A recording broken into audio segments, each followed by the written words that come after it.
Automatic आता ही व्यवस्था ही जुनी व्यवस्था नाही. याच्यात सगळ्यात मोठा फायदा काय, पूर्वी काय व्हायचं, आपले ते फोटो काढणारे जायचे, आज त्यांची बिलं ही कमी होत आहेत. तिला मी ते विभागाला सांगेन की विभागाने अशा प्रकारची कुठलीही म्हणजे 1 मीटर बदलायचा 6 मीटर बदला.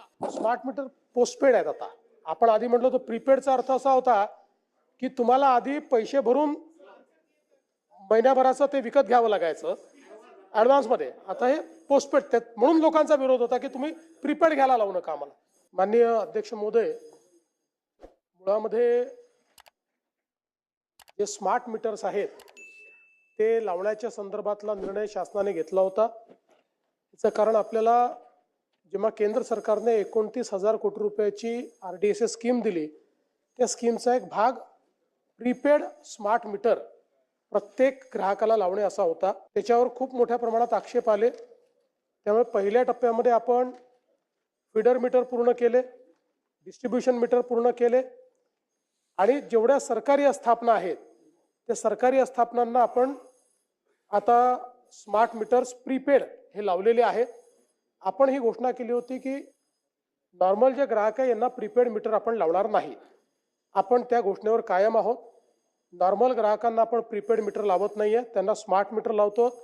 स्मार्ट मीटर लावल्यानंतर आतापर्यंत स्मार्ट मीटरचा लोकांना फायदा झालेला आहे. कारण आपण हा निर्णय घेतला की जो स्मार्ट मीटर लावेल त्याला 10% आपण वीज बिलात रिबेट दिलेली आहे.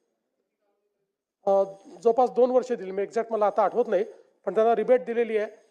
त्याच्यामुळे स्मार्ट मीटर जे काही लागलेले आहेत ते लागल्यानंतर, बरं म्हणजे स्मार्ट मीटरमध्ये सगळ्यात मोठा फायदा असा आहे, कुठल्या कालावधीत, म्हणजे त्याचं ॲप आहे, तुमच्या मीटरचं किती म्हणजे तुम्ही वीज वापरली, प्रत्येक तासाचा रिपोर्ट तुम्हाला मिळतो त्याच्यावर.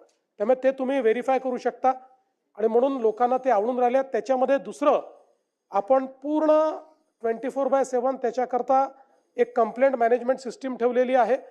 आणि आत्तापर्यंत जे काही स्मार्ट मीटर लागले, 5 कंपन्या ते मीटर लावतात वेगवेगळ्या, त्या कंपन्यांमध्ये आत्तापर्यंत 1% देखील कमी फॉल्ट निघालेला आहे. 1% देखील कमी.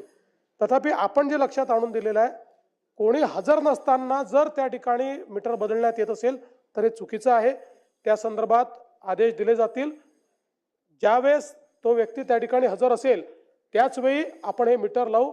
सगळ्यात महत्त्वाचं, ज्या घरगुती ग्राहकांना स्मार्ट मीटर लागलं त्यांच्या कोणाचाही आत्तापर्यंत म्हणजे आहे, मी सांगितलं 1%पेक्षा कमी, पण 99% लोकांचं बिल कुठेही वाढल्याचं लक्षात आलेलं नाही. हे सूट दिली आहे.